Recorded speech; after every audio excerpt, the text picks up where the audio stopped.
Thomas and His Friends by Christopher Audrey. Dear friends, the Audrey family is delighted to be able to mark the centenary of the then clergyman's birth with the publication of his book. The Fat Controller wanted to celebrate the occasion too, and quickly made his own plans. What were they? Turn the pages to find out. The author. Thomas and the Swan.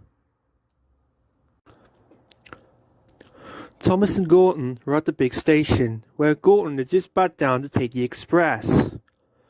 "Hello, Gordon," said a voice. "Remember us?" Gordon was late, and not in the mood for guessing games, but he thought he'd recognized the voice. "Pip?" he ventured carefully. "Or is it Emma?" "It's me!" Philippa laughed. "Well done! Emma's at the back today." "Why are you here?" asked Thomas. The question was answered at once as the Fat Controller arrived. "Philippa and Emma," the Fat Controller began importantly, "could be very helpful to my railway." "Yes, sir," agreed Gordon, though he wasn't sure why. "Too much time," the Fat Controller went on, "is wasted by changing the engine of the express at the other railway. Our timetable is too slow." Suddenly, Gordon realised what the Fat Controller meant.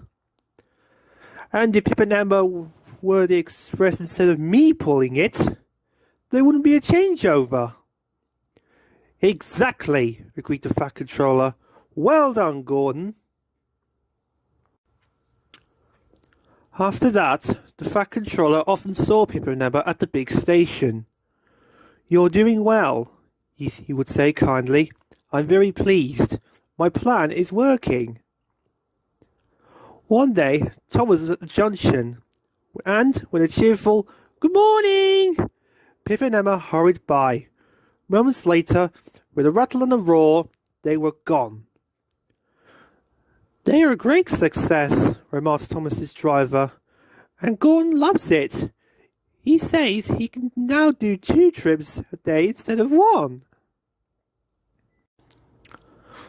A little later, Thomas set off along his branch line with Annie and Clarabelle following cheerfully behind. Today, there was an inspector on Thomas's footplate, so the small space was quite crowded. The inspector was assisting Thomas's fireman for possible promotion. They stopped at the station by the river for Thomas to take on water. While they waited, Thomas saw something white on the rails in front. "What's that?" he asked. Just some old newspaper, I expect," said his driver. "Come on." Just then, Thomas saw a white beak and curl, and a yellow beak appeared. "Stop!" he called. "It's not a newspaper!" Quickly, the driver braked, and the inspector got down. He went to look, and then returned to the cab. "It's a swan," the inspector told Thomas's driver. "It must have flown off the parapet of the bridge by mistake. Can you come and help, please?" Thomas watched anxiously as the 2 men lifted the bird. It tried to flap its wings, but only one moved.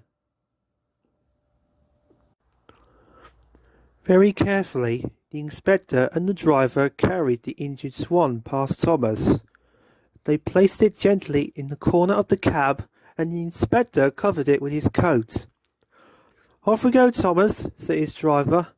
"Be as gentle as you can." The fireman had told the signalman at the river station what had happened, so they had a clear run to the top station. When they got there, the inspector took the swan in his car to a nearby vet. The vet rested the broken wing and kept the swan in his surgery garden till it was strong enough to fly. Then he went with Thomas to the river so that the swan can go free. Word of Thomas's rescue spread fast, and soon all the engines had heard about it. Pippa never congratulated him when they saw him at the big station, and so did the Fat Controller. Gordon too was very pleased. "Just think," said Pip, "if it would have been us at the express, we wouldn't be able to stop." "And now we can add injured birds to our list of passengers," said Thomas proudly.